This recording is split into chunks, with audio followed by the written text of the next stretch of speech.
Hello everyone. Today I am going to tell you how to ideally start your JEE journey.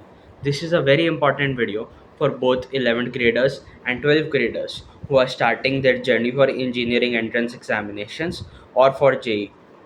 So a lot of people, like we know, all people who have taken science, they aim to cross JEE mains, JEE advance. So people, they watch interviews of toppers hoping to hear how they got such a good rank, so good marks. So that time those toppers say that they only focused on JEE and they got JEE. They did not focus or think about any other exam or anything else. So people are misled by this kind of statements. People only think about JEE, and by some God forbid, by some unforeseen circumstances, if the paper comes tough or the question pattern changes, like this year what happened was the question pattern changes, the question type changed, and everything else changed.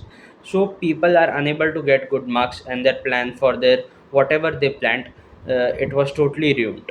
So that time they are driven into a angry, stressful, and hectic situation which does not allow them to think clearly and plan for their future.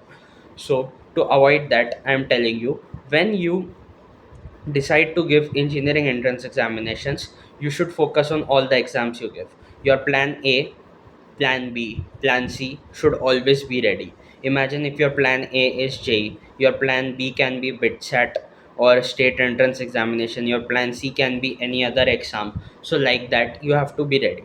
My advice, you make a list of all engineering entrance examinations that you are going to give. Now, make that list. In front of that, you can write the time period of those exams. Those time periods you write in front of them, then you download the syllabus of all of them and you view them once. In them you will see there are many similarities. You can highlight those similarities. Now those topics that are only exam specific topics, you can write in front of their exams. So you write those topic specific in front of your exams.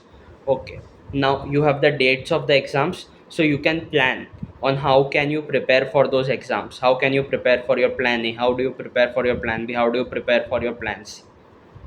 So like that you can do it. And then even if your plan A fails, there is always plan B ready, plan C ready. You have it ready. You are not angry, you don't get very angry, stressful, hectic, or you do not get tense thinking about what will happen now.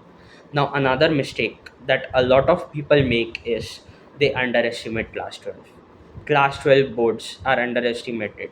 People say they are easy, they can easily be done. If you do this JEE thing, they can easily be done. It is totally false. What I am saying is, this class 12 boards require specific preparation from NCRT and other places, that is specific for the exam. You cannot underestimate this exam, because I have seen a lot of people, or you can see a lot of people on YouTube or anywhere, who will say that or who will show you their marks, they got so good marks in JEE, but only due to the fact that their board's marks were less than 75, they could not get into their dream college, or they could not get into whichever college they wanted, because of their marks were less than what was the examination criteria. So that happens. You need to be prepared for that. Getting 75% in board exams, if you can see this year's paper, it was very tough. It was very tough. The physics paper was tough, the chemistry paper, the questions were different. Maths paper also, they made a few questions tough. You need to be prepared for those exams, and you need to prepare accordingly. You need to work hard to get even above 75%. Now if you are aiming above 80, 85, 90, 95, then you need to work harder. You need to be NCRT specific, board specific in those preparation, and you need to work hard to get that level of marks you want. Another thing is, you need to figure out your caliber before only. As long as you complete your syllabus once, that time complete your syllabus. After that, revise it once. After that, start giving mocks of all exams. You give a mock of JEE mains, you give a mock of JEE advanced, BITSAT, and other state entrance examinations. Like that, you give mocks, you get marks, you have a brief idea of your abilities, of your caliber, and now you can plan accordingly on how you should do it. So what I told you was very simple. Like if you are aiming for JEE, that is your plan A. A plan B or plan C should always be ready, because you cannot trust this PYQs. You cannot trust what happened in the last year, it will also happen in this year. The previous year questions will repeat again. This cannot happen this year. The JEE was completely different. It came completely in a completely different way, and no one could predict it. Even BITSAT paper was so tough that the cutoff dropped. So you need to be prepared for it. Number one, focus on all exams. Focus on all exams, make their list. Number two, write down the dates or specific time periods. Okay, the number three, look at the syllabus and list common topics. Common topics, highlight them. Now mark specific topic, exam specific topics, write them in front of them. You know the time period, you can prepare accordingly when to revise those topics.